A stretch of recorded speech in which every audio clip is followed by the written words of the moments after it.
So, how do the Bills look to you?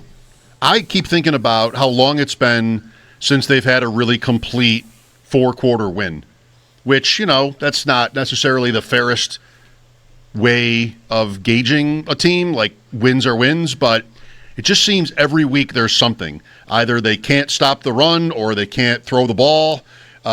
Sunday was more the latter of the two. You've just had very few games since early in the season, only a couple all year, really, I would say, which were just sort of an easy ride. And again, that's not to say every game should be, or when you play Philadelphia, it's not good enough if you don't win 27-10. I don't want to sound like that. But it worries me for them that they struggle so often in different areas, knowing that they probably have to win 3 road games to get there.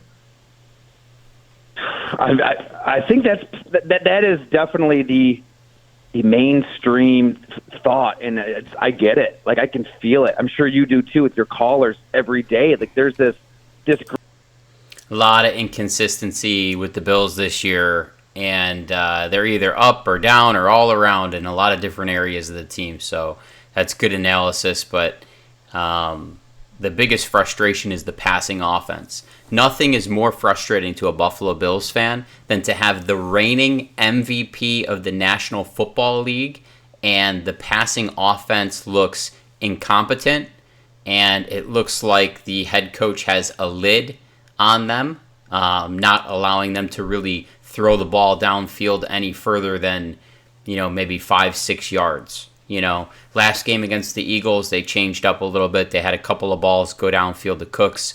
But for the most part, this entire season, they've been pretty much, even in the championship game last year against the Kansas City Chiefs, they're pretty much content just to throw it, bubble screens at the line of scrimmage, shallow crossing routes, screen passes, orbit motion. It just looks really like they only have a short passing game to complement their run game.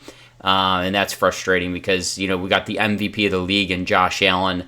And Buffalo fans want to see him pass the ball. It may be a little entitled to say it, but Buffalo fans want to see the team win that way. Jim Kelly and the Bills team that went to 4 straight Super Bowls, it was the K-gun no-huddle offense. It was 3 wide receivers, a tight end, and Thurman Thomas, a Hall of Fame running back, in the backfield. This is looks more like what Rex Ryan would have wanted our offense to look like, right? Like ground and pound, run the ball, short passing, just kind of ugly, limit the possessions that each team gets in the ball game, grind out the clock, try to keep it close and win it in the end. It's just, that's not what you want to see when you've got the most talented quarterback your organization has ever had. Josh Allen is a first ballot Hall of Famer. Josh Allen is the reigning MVP, and quite frankly, Josh Allen would have been the MVP again this year if you had any kind of a competent offense. But it's just, they're kind of wasting the talent. That's the frustration that the fans have. They're kind of wasting Josh Allen's talent. And, that you could say a win is a win. If you want to be like that, you want to coach like that, if you want to put a team on the field like that, then, trade Josh Allen to, say, the New York Jets and get 4 or 5 or 6 first-round picks. They've got a whole bunch of them. And go out and, build your fantasy football defense. Get the best defensive end you could ever get, or trade Josh Allen to Cleveland for Myles Garrett and 2 first rounds, and go ahead and just build, the 86 Bears defense and find any Joe Schmo journeyman quarterback that can throw the ball, at the line of scrimmage, behind the line of scrimmage, and 4 or 5 yards ahead of the line of scrimmage. That shouldn't be too hard to find. You don't need a world-class talent like Josh Allen to do that kind of an offense. And so that's really the frustration, is the fans are just sick and damn tired of watching this. It's Bush League football. Who would Josh Allen be? What would Josh Allen look like if he played for Sean McVay and the LA Rams? He would look like the greatest quarterback to ever play the game. He would break touchdown records, yardage records. He would do everything. Instead, he's throwing for 25 touchdowns, and he's just going through the motions and, whatever. It's just like we're watching miserable football against teams like, the Eagles, who are lucky to put up. The Eagles are lucky to put up 13 points, and you can't beat the Eagles. They're lucky to even put 13 points on the board, and your offense is just a complete joke.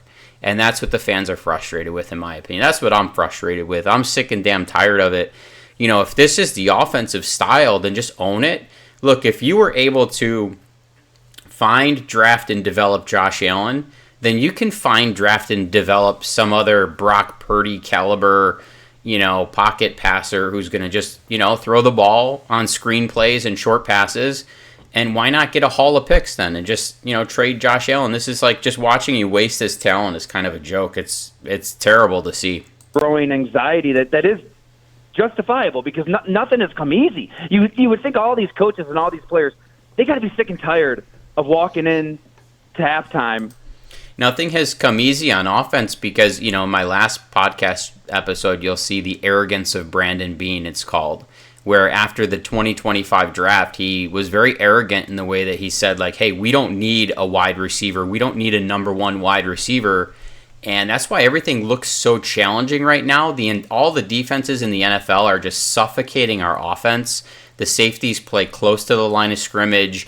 They all watch film. They know you're just going to throw the ball on short passes and screen plays, and they're just Shakir. It's going to be Shakir last week against the Eagles, 6 balls for 35 yards. He's not going to be able to run after the catch because that's the only thing you really do well, and they know it. They're all planning for it, and they're all making a concerted effort to actually wrap up and tackle that guy. When Shakir is at his best, he's being overlooked, and our offense is just terrible right now. Down a touchdown, down 2 touchdowns, playing terrible, and then they make the adjustments. They come out, they're a different team, things turn around. But you know what? You've mentioned this a few times, and I'm right there with you. What I can't get out of my head is from the start we've said we've got to judge this team on January. It's about, can the defense get a stop in the playoffs? That's been the problem. Go back to, this doesn't even count that Texans 2019 wild card crazy comeback where Deshaun Watson's running all over the place. There's been 40 non-kneel down drives in those 5 playoff defeats, and they've allowed 22 touchdowns, 9 field goals, created only 2 turnovers, only 8 punts. They're giving up 166 points.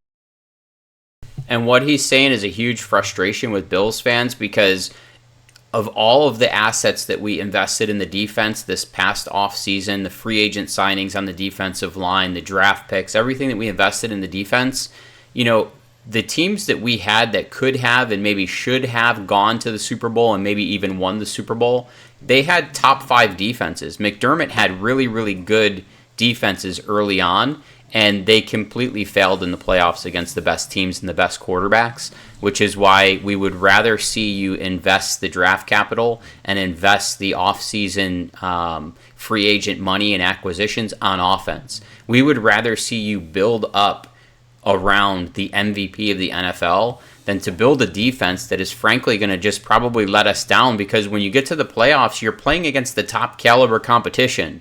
You're playing against the best quarterbacks, receivers, running. They're going to put 30 to 40 points on the board on most defenses.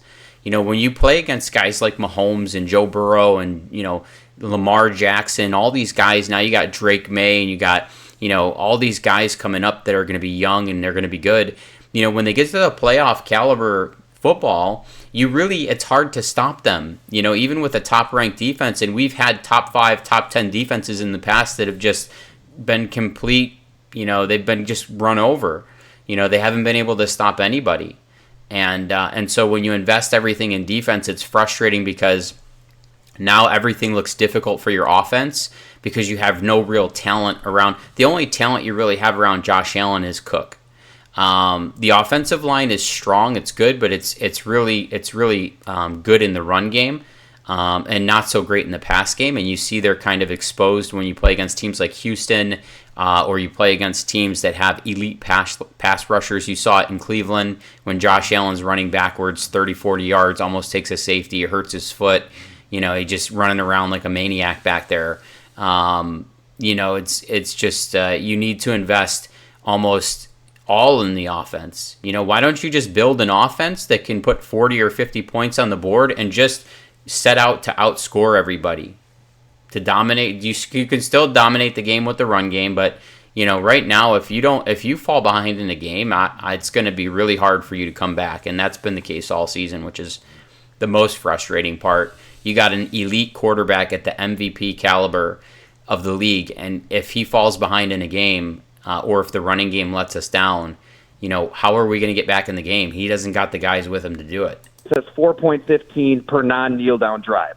That is historically dreadful. So I get it. We have to talk about this offense that has kind of been sputtering, but they're still averaging 28 points a game. They've got, I don't know what they are now, going into the last game, they're the number one rushing attack, the reigning MVP at quarterback.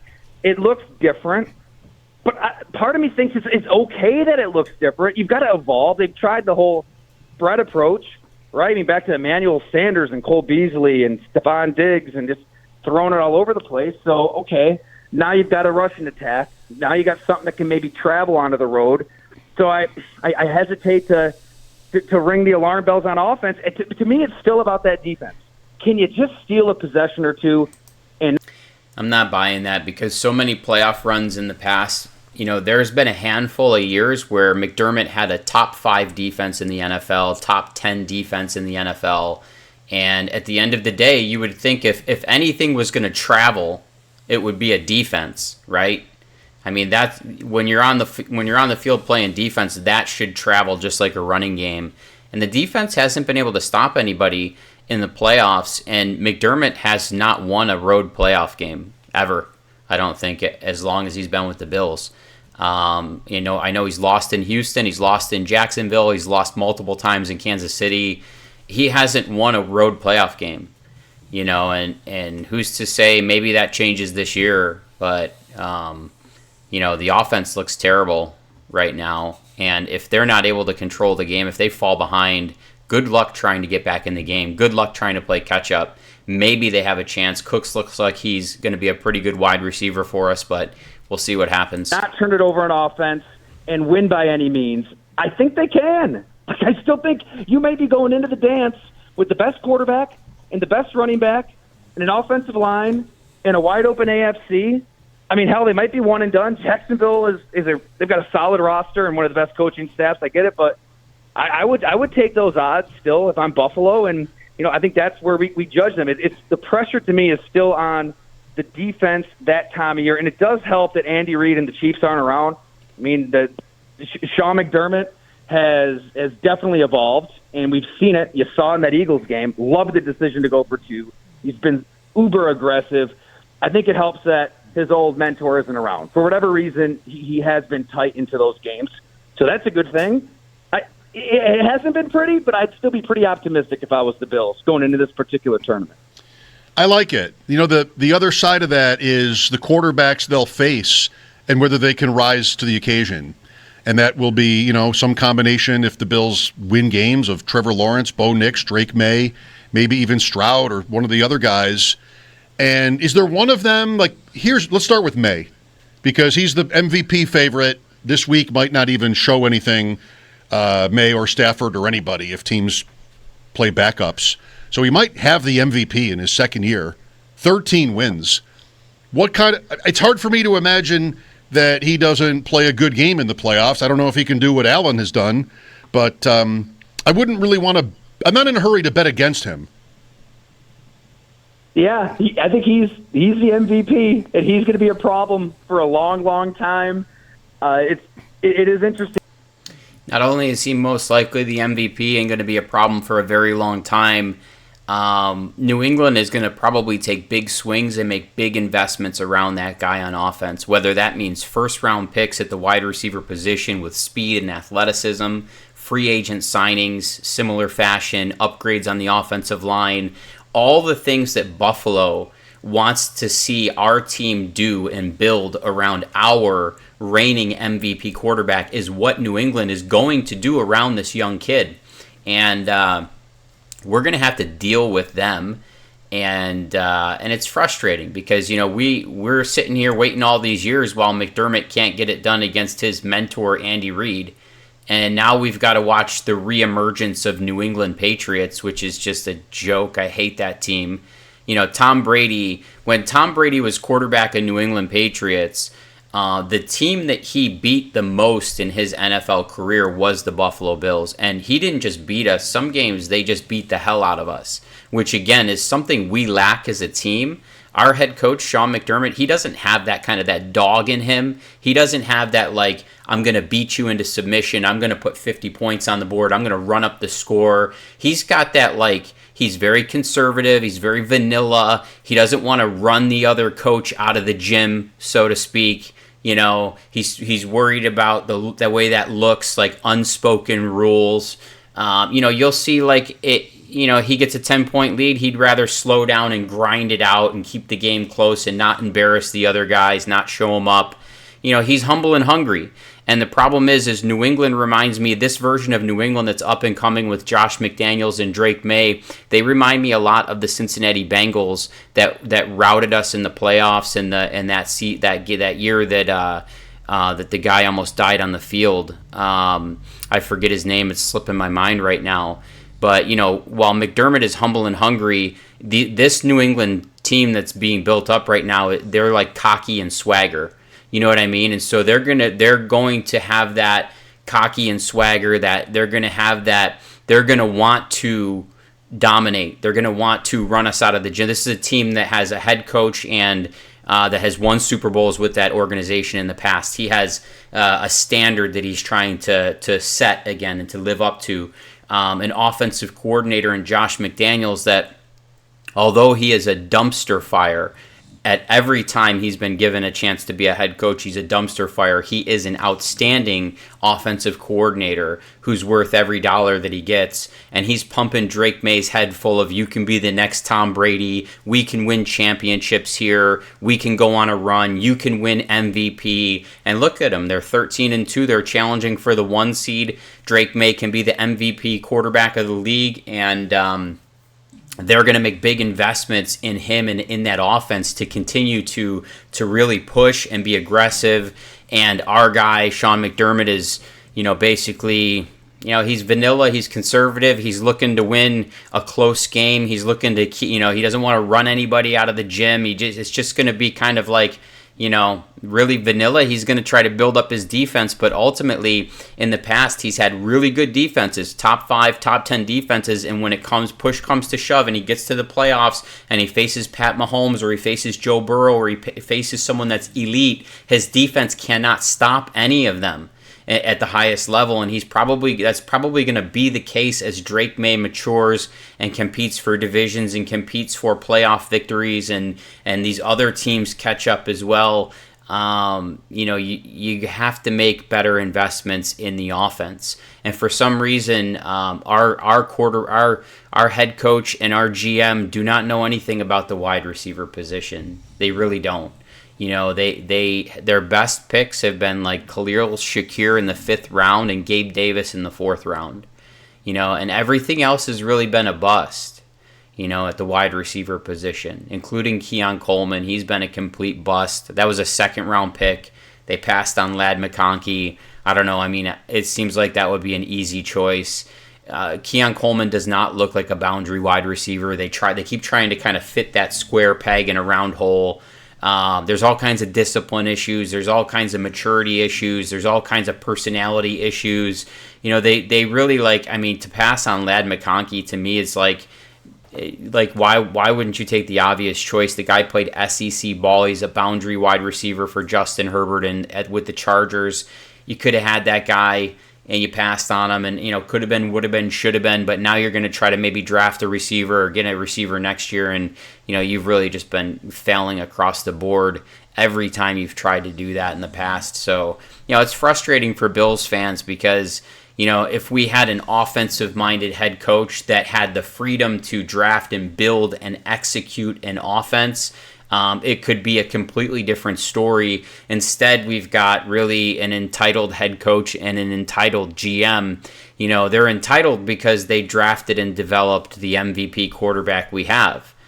So they're entitled to put a lid on him. They're entitled to just kind of, play this really vanilla, really conservative style of football, cowardly punts from the opponent's 45-yard line when you're down 10 or 14 or 20 in a ball game. Just, complete, just terrible play calling. I think that they put a lot of limitations on our offensive coordinator.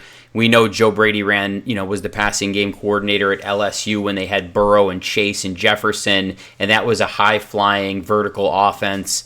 They're the complete opposite right now. I was just chatting with his quarterbacks coach as a rookie, T.C. McCartney, and some really good insight where, sometimes you get these former coaches and they don't have the nicest things to say. And they have the nicest things to say about Caleb Williams in Chicago. It was ugly for a million reasons. And then you talk to a T.C. McCartney, and he's calling Drake May the smartest person in the building, regardless of player, coach, whatever. Blown away by his intelligence, by his work ethic, by his gifts. And he thought that maybe they were still a year or two away from Drake May elevating into the elites because Josh McDaniels' offense is just so damn hard to learn. I mean, Josh McDaniels' offense is not hard to learn at all. They throw a lot of balls to the tight ends. They throw screen plays. They do a lot of short passing game, and it's really not that complicated. It's basically everything that you watch Tom Brady do for like 20 years. They do the basic stuff really well. But they're also aggressive. They're not afraid to go down the field. You have to respect the downfield passing game. And Drake May is one of the most accurate downfield passers. But they allow him to be that. That Josh Allen really, everything is, he's only going to have a big play in this offense if he throws the ball for 5 yards and the guy runs the rest of the way, which, by the way, has happened a handful of times this year. But, that's the exception more than the rule. Given all the answers to the test, play in and play out, but it's not just that 1 to 2 to 3 to 4 progression. It is, you are reading the defense, and he's getting it. It hasn't taken long. He has figured it out, and he's figured it out without much of a supporting cast. They're good, not great, and now they've got to deal with all this Diggs drama. Surprise, surprise. So, I think he's the MVP. He's outstanding, and to me, even though it is interesting to note that there is a lot of drama with Stephon Diggs. He was recently, I believe, arrested or had charges filed against him for slapping and choking a woman in his home in Massachusetts. Allegedly, it's over a dispute about money. The arraignment date is 2 days before what would be the AFC Championship game. If Diggs can't play or is a distraction or something pulls him off the field, that could make it really hard for New England because then, they really don't have, you can lock down the rest of the receivers in the running game. He gives them a different dimension.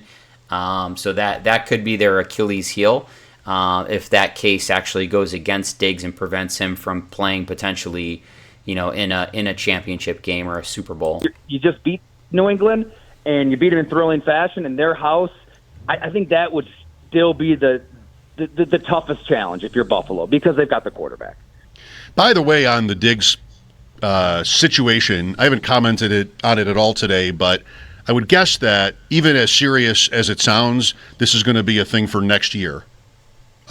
These, like Rashee Rice, these kinds they're not all the same, but I would assume that it doesn't interrupt Diggs' availability to the Patriots, but am I being naive?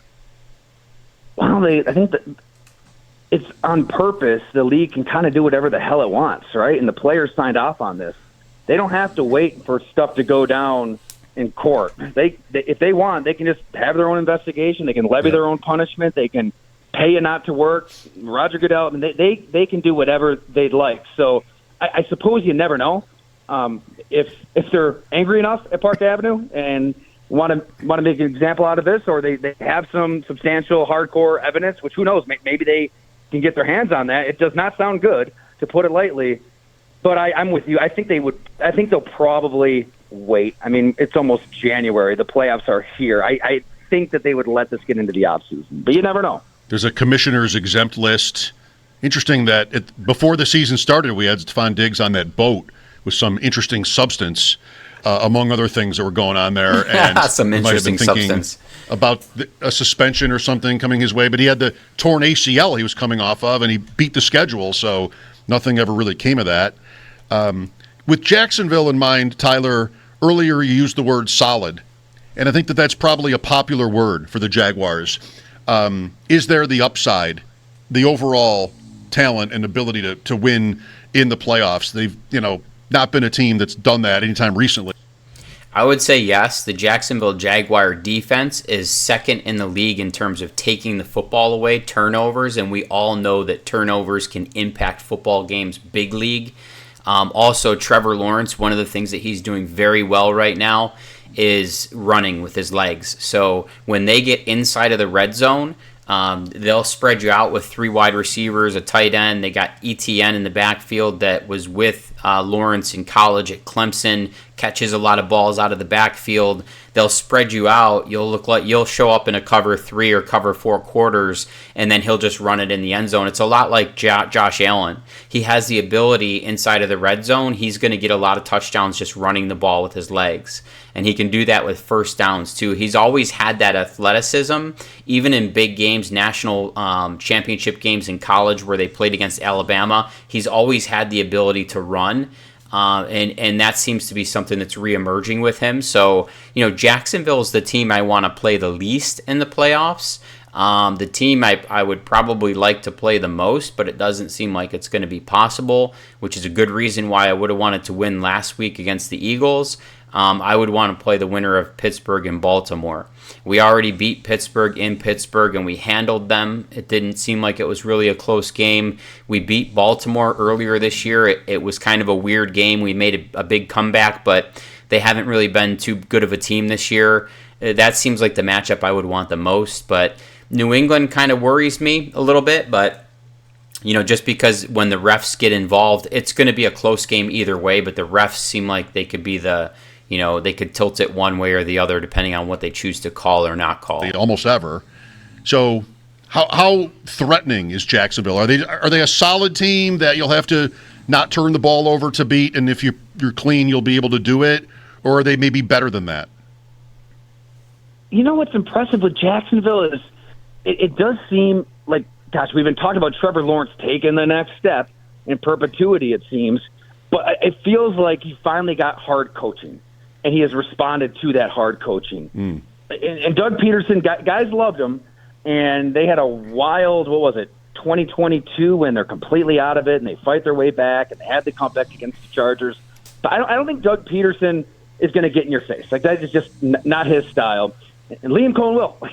You saw it. Like, he would lose his mind in September and October. There were several clips that kind of went viral where Trevor Lawrence screws up and the coach isn't happy. And if we're seeing that publicly, you can only imagine what's going on privately. But whether it's Trevor Lawrence and Liam Cohen, Ben Johnson, he has been really hard on Caleb Williams from day one. And Caleb Williams has played from under center by all accounts, has responded to that hard coaching.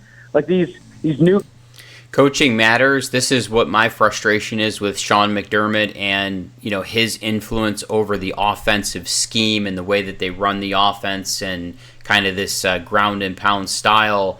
You look at a guy like the head coach that I forget his name. He coaches the Bears now, but he was the offensive coordinator in Detroit.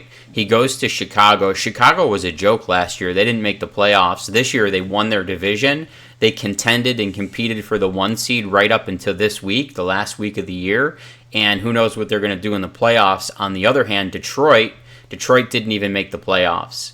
Now, Detroit also lost their defensive coordinator, Aaron Jones. He's the Jets head coach, but really the loss that they had the most trouble with was their offensive play caller, their offensive coordinator, the guy who literally turned the Chicago Bears franchise around completely in 1 year, right? So that's what I'm talking about. If you get the right offensive mindset, coaching an MVP like Josh Allen, the sky's the limit. What would Josh Allen look like in Sean McVay's offense? Matthew Stafford is a relic, and he's got 42 touchdown passes this year. Josh Allen, I say Josh Allen and Sean McVay's offense, he would have the single season touchdown record. he'd have over 50 touchdowns. Whatever the record is, he would have it, and still probably have 7 to 10 touchdowns on the ground. He would be unbelievable, hands down MVP of the league, right? Look at Matt Stafford. I mean, Matt Stafford is a relic. I mean, he's in his 40s. He's playing on his last leg, and he's lighting the league on fire, right? Josh Allen would be all of that and more.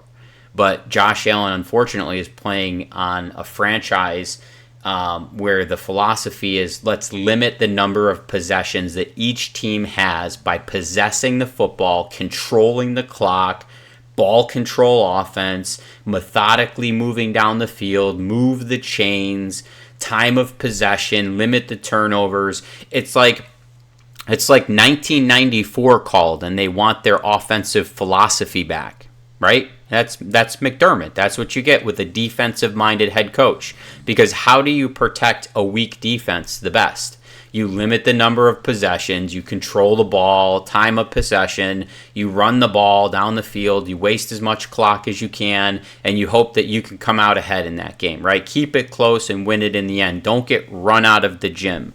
You know, you'll hear that from McDermott and Bean a lot. Like, hey, you know, we didn't get run out of the gym, though. We were in the game. That's their mindset of like, you know, hey, look, as long as we didn't get run out of the gym, we're not at risk of losing our jobs. So, right. So it's this mentality of like, they could care less if they win anything significantly, like a Super Bowl or, you know, even appear in a Super Bowl. Who cares as long as you keep making those big paychecks every year, right? You keep getting extensions on your contract. I mean, that's really what it's about at the end of the day, right? It's generational wealth. It's making millions of dollars.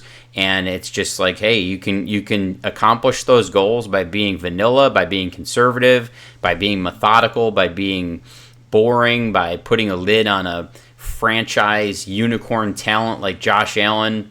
And it's just, you know, the fans are just, you know, tired of seeing it. It's like watching someone just have their career completely wasted. It's probably how Green Bay fans felt about Aaron Rodgers, right? They did the same thing with Aaron Rodgers. Aaron Rodgers goes his whole career in Green Bay. They win one Super Bowl.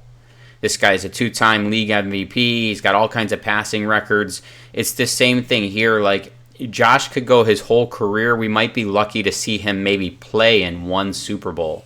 I don't even know if he'll win it, but he'll be lucky to play in one Super Bowl. Because it's just that limited casual mindset that McDermott brings to the table. And look, you know, I mean, he's casual because he's entitled. He's got the job on lock. You know, he broke the drought. You know, he's going to open the new stadium next year, and you know, he gets us to the playoffs every year, and they've won some AFC championship games, and we've done a lot of winning around here, right? I mean, who cares if he wins a big game? Who cares if he even plays in a big game? That's really, football's not even about that anymore. Football is about, it's just a business. It's entertainment. It's WWF wrestling. He just wants to stay at the helm long enough to keep cashing, you know, $10 million paychecks every year. You know, the coach is making, to think about that, if you're making $10 million a year as a coach, it's $100 million every 10 years. I mean, they're making a lot of money. You know, they don't care if they win a Super Bowl. They don't care about a Super Bowl ring. They care about keeping their job. That's what they care about. Coach is working with these new quarterbacks. Something is clicking there in Jacksonville, and the talent's always been there. So if he's disciplined and he doesn't turn it over, that's been his mistake, you know, seasons past. I think that, yeah, he's still their ticket because you know it's in there. It's been in there since the Clemson days. I still don't feel like it's their time. I don't know. Maybe it's just you grow up in this game and you see young quarterbacks and first-year coaches, and they kind of have to go through it for a few years before they. And Mike Schopp, man, what's going on with this guy, by the way? Didn't he used to do all the promos on WGR News Radio 550 about the weight loss client? I mean, this guy looks like, you know, what do we got here? You got a whole tire around your waist here, Mike. I mean, this is all visceral fat, buddy. This is very unhealthy. I would probably recommend that you start running at least 3 to 5 miles per day. Increase your protein in your diet and maybe just, you know, cut the sugars, cut some of the carbs. I mean, you need to cut back. The holidays haven't been nice to you. I mean, I get it. You're in your 50s, but, you know, if you want to live into your 70s and your 80s, you need to really focus on all of this visceral fat that we're seeing right here, bud. They beat a weathered team like Buffalo. I mean, Buffalo, it's they've been wanting to hit that simulate to January button all season long. So they know what this time of year means. But how can you not be encouraged, though, when it looks like this relationship is just going to, like, combust at times early in the season, and instead of combusting, Lawrence has been really, really good.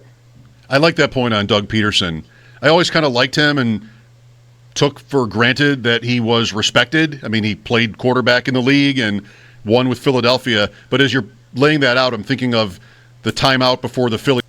He's even got some man boobs going on here. You get him a bra or something. Special. And Foles goes over to the sideline, like, let's run the Philly special. And Peterson's like, all right. All right, I guess, if you want to.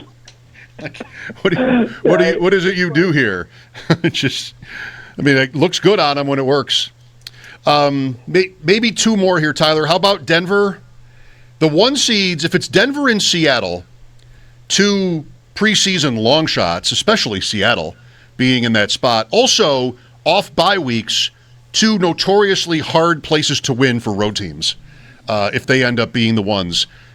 To put it this way, if Denver and Seattle get the ones, would you expect at least one of them to make the Super Bowl? I'm going to say no to that. I don't think Denver's making the Super Bowl. I wouldn't be afraid to play Denver in Denver. They are not that impressive to me. They got a nice defense, but I don't know. I'm just really not scared of Denver at all. Seattle, I don't know. Darnold seems to choke in big games. He had a nice game against the Rams to really take the lead in the division, but honestly, I think the 49ers are the class of the NFC right now, and mano a mano, if push comes to shove and the Eagles are in it, I wouldn't put it. The Eagles they make it ugly and they ground and pound, and they're a lot like what McDermott is, but they're doing it to protect the fact that they have a terrible quarterback. But I think the Eagles, push comes to shove, I think the Eagles could beat the Seahawks, and I think the 49ers are really the class of that division. Oh gosh, I like Seattle, and we got to kind of be careful with how much we praise this team when we just saw this out of Sam Darnold. Right, he was in this game. You win it, you're the number 1 seed, and they got smacked by the Lions last year. Then they get smacked by the Rams. If you can pressure him up the A gap, up the middle, he can still panic. You've definitely seen those moments even this season. So it's a big if. He's a variable. Can he handle that pressure and not force one into double coverage? I think that's got to be a concern. But if they can get through the San Francisco game, I think that Seattle is a tough out, man. They're 1 through 53. It's hard to find weaknesses on that roster. John Schneider has done such an amazing job with his draft, just completely reloading, trading Russell Wilson at the perfect time, and yeah, they're positioned to win now and win for a long time, regardless of how Sam Darnold develops. But to be a Super Bowl contending team, you obviously need to see it out of them. And I don't know. I guess every time you want to believe in him, he kind of has one of those games. And you can't have one of those games. I'll tell you what, if the Bills did make it to the Super Bowl, I would hope Seattle made it to the Super Bowl, because that's like a team I fear the least. In the playoffs. But if you're playing at home and you're able to rest for a week, all you got to do is win twice and you're in the Super Bowl. I think I like Seattle. The more I think about this game, I think I like them a little bit more than San Francisco. The 49ers defense is just, gosh, it's so patched together. You've got practice squad guys out there. To their credit, they're figuring out a way to win some of these games, but that's a tough way to make a living. How about Purdy, though? What a player! Suddenly, did I just say that? What a player! Is that a little much? Just thinking maybe in fantasy context, 5 touchdowns each of the last 2 weeks, total touchdowns. Yeah, Purdy's playing great ball right now. He was the last pick in his draft, and that's what I'm saying when I say, if you want to play this Buffalo style of offense that's just it really doesn't ask the quarterback to do much, why not trade Josh Allen and get 4 first-round picks, or trade Josh Allen and get Myles Garrett and 2 first-round picks and a second, and just draft, a run-of-the-mill, middle, like a Jackson Dart, middle of the first round, second round, or third round type of guy, or whatever, 4th round guy. Draft whoever you want. He's only going to throw the ball on bubble screens and for 4 yards in a cloud of dust, and just build your defense and try to win it that way if that's what you really want to do. But It just seems like they're wasting Josh Allen's upside, his talent. Really, the fun of watching the Bills with Josh Allen is just watching him make incredible plays. But they don't put the athletes around him that allow him really to do that. They're tough to beat, offensively at least. McCaffrey, get Kittle back. Purdy is just really on. Hey, he wasn't good enough for Syracuse football, though. He wasn't quite good enough for my alma mater. He wanted to go there bad. He was in tears when they told him no. And there he is, doing the Dougie in the end zone. That touchdown throw, I'm still trying to figure that one out. Brock Purdy, at his size and his athletic capabilities, he was just like Frogger, just kind of moving up, moving back, moving aside, and just darts that touchdown. Yeah, he's been worth every nickel. I think that it's got to be encouraging because you wondered, man, is he just a product of this like group of monsters around him at every position, and he's just kind of like this placeholder, this point guard, just kind of throwing a bunch of short passes? No, he can make plays on his own, and this has been an unreal season for Kyle Shanahan. I think he should be coach of the year. What he's done with those injuries. You want to talk about wide receiver core? I mean, I would agree with Mike Shanahan as coach of the year. He also early in the year had to deal with, Mac Jones was his starter for a handful of games. As a first year backup there, it's not like he's been established there and knows the offense. He just came in, basically off the trash heap as a backup, and they did great. They kept it together. Kendrick Bourne out there. They pick up Sky Moore. Yep. Demarcus Robinson, who's played for half the league, and they were scoring points with Mac Jones at quarterback, by the way. So it just goes to show, if you've got an offensive mind at the helm, pushing the buttons.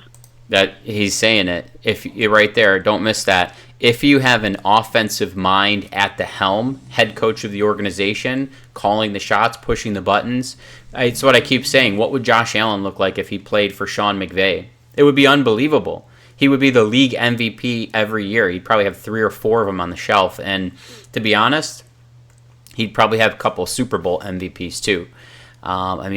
Matt Stafford looks like amazing in that offense, and it's an aggressive downfield vertical passing attack. They also have a running back that has almost 1,200 yards. So they're doing both. They're running the football, but they just pass the ball extremely well.